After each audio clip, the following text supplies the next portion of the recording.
A plan to use taxpayer dollars to pay for a faith-based charter school is putting the state of Oklahoma in the spotlight. The statewide virtual charter school board approved the Catholic Archdiocese of Oklahoma City's request to create a virtual Catholic charter school. 2 News Oklahoma's Shea Smith has more on the vote that has supporters and opponents citing the U.S. Constitution. That's right, Karen. This will be the state's and the nation's first ever publicly funded religious charter school. But getting to this point caused a lot of controversy, and people on both sides of the matter feel very strongly about this issue, and both sides are also citing the U.S. Constitution. I guess it's time for that moment that everybody online and everybody across the state has been watching. After an almost 3-hour-long meeting, the board voted 3-2, approving the application from the Catholic Archdiocese of Oklahoma City to establish St. Isidore of Seville as a charter school. We support the Oklahoma Constitution and believe public funds for education should be used for public schools that will not discriminate. Religious ideas would be part of the curriculum, and as a publicly funded charter, it would be funded by taxpayers' dollars, something that the opposing side disagrees with, citing the Establishment Clause in the Constitution, separation of church and state.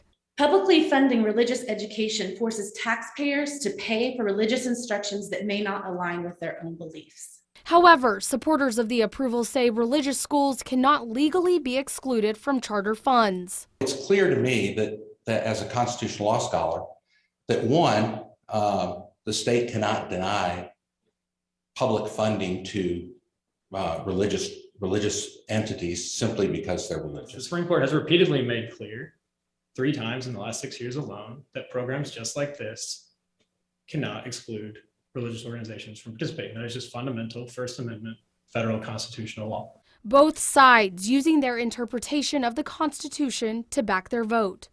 I took an oath to follow the Constitution of the United States of America to the best of my ability, and I'm going to do that in this vote, which is a yes vote. Outside of the Oklahoma Constitution, outside of what the state legislature just finished session with, of rewriting the entire Oklahoma Charter School Act. And they clearly say, don't do that vote in affirmation. St. Isidore of Seville Charter School will have 1 year to organize its operation details and student enrollment process to begin its first year as a school in 2024. Well, the National Alliance for Public Charter Schools says it disagrees with this vote. A statement says in part, this decision runs afoul of state law and the U.S. Constitution. It goes on to say the Archdiocese of Oklahoma City is trying to make charter schools into something that they are not. Meanwhile, Governor Kevin Stitt says he applauds the decision, saying in part, today with the nation watching, our state showed that we will not stand for religious discrimination.